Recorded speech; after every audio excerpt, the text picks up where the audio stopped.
Israel mulai mengkhawatirkan negaranya selesai Qatar menggelar KTT darurat dengan mengumpulkan anggota Liga Arab dan Organisasi Kerjasama Islam. KTT darurat itu dilakukan selesai Qatar diserang rudal Israel pada 9 September lalu.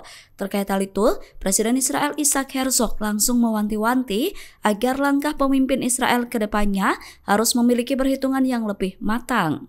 Pernyataan itu disampaikan Herzog pada Minggu 14 September kemarin. Herzog secara tidak langsung mengkritisi serangan yang dilakukan oleh Perdana Menteri Israel Benjamin Netanyahu terhadap Qatar itu. Berdasarkan pernyataan Herzog, Presiden Israel itu menilai bahwa serangan yang dilakukan militernya merupakan tindakan yang memiliki resiko tinggi terhadap hubungan negaranya dengan negara-negara Timur Tengah. Herzog juga turut meminta agar kedepannya segala serangan yang dilakukan militer Israel tidak mengabaikan hubungan yang telah dibangun Israel dengan sekutu regionalnya di kawasan Timur Tengah. Presiden Herzog mengingatkan kepada militernya bahwa Israel memiliki hubungan ekonomi penting terhadap Timur Tengah. Herzog juga mewanti-wanti Israel kemungkinan mendapatkan sanksi embargo dari negara-negara di Timur Tengah sebagai akibat dari serangan di Qatar. Ia mengingatkan bahwa Israel tidak boleh menerima sanksi isolasi di Timur Tengah.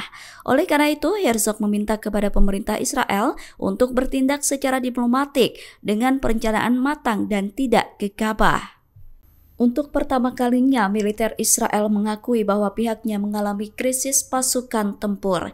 Israel kekurangan perwira dan prajurit tempur karena puluhan ribu tentaranya menjadi korban perang. Diketahui terdapat lebih dari 20.000 perwira dan prajurit mengalami cedera dalam perang tersebut. Para pejabat Israel mencatat bahwa jumlah tersebut diprediksi bakal terus meningkat dengan hampir 1.000 kasus baru diajukan setiap bulan. Data tersebut diperoleh dari Divisi Rehabilitasi Kementerian Pertahanan Pendudukan Israel. Divisi tersebut juga mencatat bahwa ada sekitar 31 prajurit yang sedang menjalani perawatan medis lanjutan untuk kondisi kesehatan mental akibat perang. Dilansir dari RNTV melalui Tribun News pada Senin 15 September, IDF memperkirakan pasukannya kekurangan sekitar 7.500 prajurit dan 2.500 personel pendukung tempur. Sementara itu untuk posisi komandan peleton pasukan darurat, IDF kekurangan sekitar 300 perwira. Menurut IDF, kondisi itu merupakan kekurangan dramatis yang diperburuk oleh agresi berkepanjangan di Gaza. Serangan militer Israel yang menargetkan pimpinan Hamas di Qatar disebut gagal karena tidak ada satupun target yang tewas dalam peristiwa itu. Terkait hal itu, Badan Intelijen Israel Mossad terang-terangan mengatakan bahwa pihaknya memang menentang keras rencana Perdana Menteri Benjamin Netanyahu. Mossad mengatakan pihaknya menolak rencana pembunuhan terhadap pejabat Hamas di Qatar. Selain Mossad, Kepala Pasukan Pertahanan Israel Letnan Jenderal Eyal Zamir juga menentang keras perintah Netanyahu untuk membunuh pimpinan Hamas di Qatar.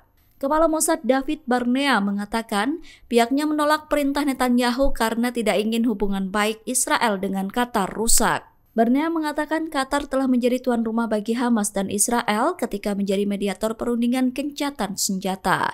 Sehingga jika Mossad menuruti perintah Netanyahu untuk menghabisi pimpinan Hamas di Qatar, sama saja dengan melakukan pengkhianatan. Mossad juga khawatir serangan yang menargetkan pimpinan Hamas justru akan menggagalkan perundingan gencatan senjata. Mossad menyebut pihaknya bakal menargetkan pimpinan Hamas dalam jangka panjang. Menurut Mossad, pihaknya bisa menangkap mereka dalam beberapa tahun mendatang. Mossad juga mengklaim bahwa mereka tahu apa yang harus dilakukan untuk menangkap pimpinan Hamas. Sehingga Mossad menilai saat ini bukan waktu yang tepat untuk menghabisi pimpinan Hamas, apalagi keberadaannya di Qatar. Oleh karena itu, Mossad memilih menolak perintah Netanyahu untuk membunuh pimpinan Hamas di Qatar. Angkatan bersenjata Yaman menembakkan 4 pesawat tak perawak ke wilayah Israel. Rudal Yaman membombardir markas tentara Israel atau IDF di Bandara Ramon dan Gurun Al-Naqob. Serangan itu dilakukan Houthi Yaman pada Minggu 14 September waktu setempat. Juru bicara Houthi Yaman Yahya Saree mengonfirmasi serangan itu. Saree mengatakan bahwa Angkatan Udara tak perawak Yaman meluncurkan 3 pesawat tak perawak ke arah Bandara Ramon, sementara 1 pesawat tak perawak ditembakkan ke arah Gurun Al-Naqob. Yahya Saree mengklaim serangan tersebut telah berhasil mencapai sasaran yang diinginkan. Menurut Yahya Saree, operasi tersebut dilaksanakan sebagai respon terhadap aksi genosida Israel yang berkelanjutan di Gaza.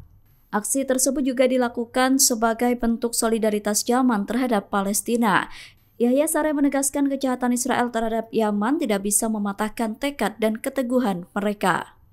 Download Tribun X sekarang, menghadirkan lokal menjadi Indonesia.